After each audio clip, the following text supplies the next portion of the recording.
want to talk more about this, about the mainstream media coverage of Occupy Wall Street in general.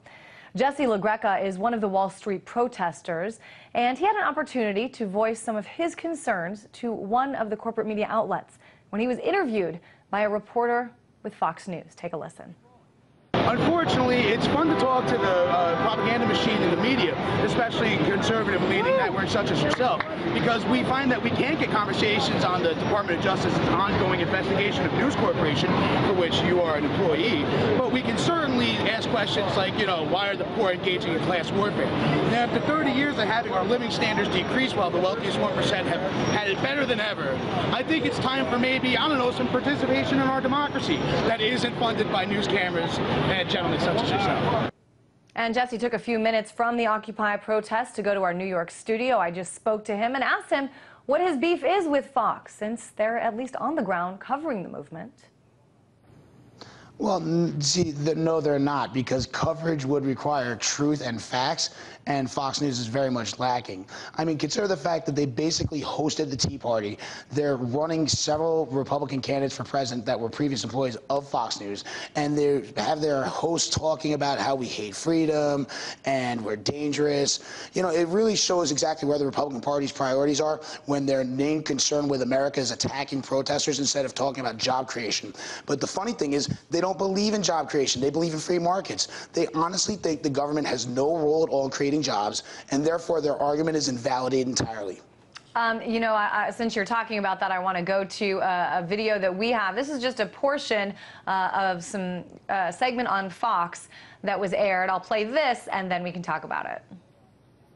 But I think what's drawing them all together is who's behind this, who's created it, who's orchestrated it. And that is certainly a coherent group. That's the global socialist movement. That's the American socialists, the American communists, George Soros, groups like MoveOn.org. They are certainly unified. They're certainly coordinated. And they have been behind getting these mostly kids and aging hippies out there. You can't make this stuff up. They're passing out free condoms.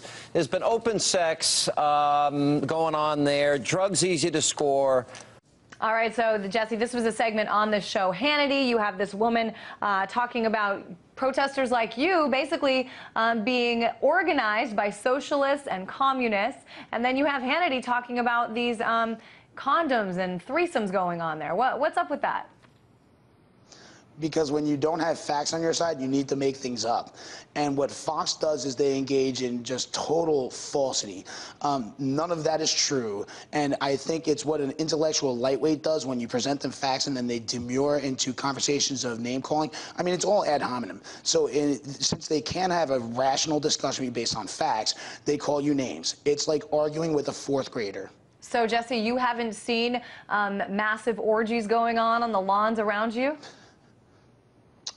No, but we did see James O'Keefe, who is an operative who smeared Acorn on behalf of Fox News. He's actually violating his probation right now because we have videotape of him in New York, and I really hope that he would be brought to justice. And that's what Occupy Wall Street is really about. I'm not against capitalism. I'm against crime. It's that simple. Maybe James O'Keefe has joined your maybe James O'Keefe has joined your cause, right? I did see those pictures that you're talking about, though.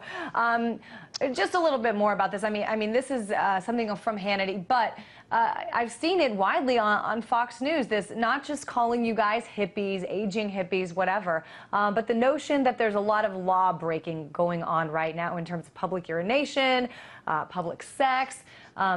So just tell our viewers the truth. I mean, is this something that you're seeing that's going on? No, if anything, the falsity is very strong with these ones. What they're trying to do is deflate our movement based on economic justice. There's millions of working class people everywhere who just don't want to listen to these oligarchs anymore. They're asking us to share in a sacrifice for a disaster that we did not create, and they're using these smears as a deflection to the fact that they're so tied to the hip by Wall Street, they might as well be in a three-leg race. I want to switch gears now and talk sort of about the protesters like yourself, and the message that's being conveyed, not just to Fox News. One of the major criticisms is that what the protest is lacking is a sort of unified message. I guess talk about this in terms of the need and the desire to get your message across, and the lack of something clear and concise that, can fit into sound bites. Well, I think the American media is really failing to send our message. I mean, we march up and down the streets chanting, end the war, tax the rich, that's how we'll end your deficits. And I see the cameras there all the time. I know they have microphones. I really wish they would do the service that they were supposed to do by informing people based on facts instead of making us debate silliness. End the war, tax the rich, those seem like pretty short and simple messages. Who is this aimed at? Because I know another sort of spin that's going on right now with the media machine is that you should be aiming your grievances simply at President Obama.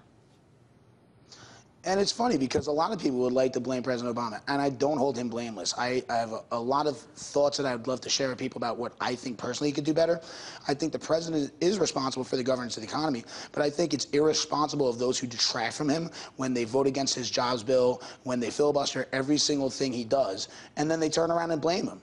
You know, it almost looks like their goal from day one was to make sure that nothing happens so they can blame it all on Obama. Because we all know this disaster didn't begin under Obama. We all know it. So anybody who's trying to state that, I would have to question their honesty based on their political affiliations. And that was Occupy Wall Street protester Jesse LaGreca.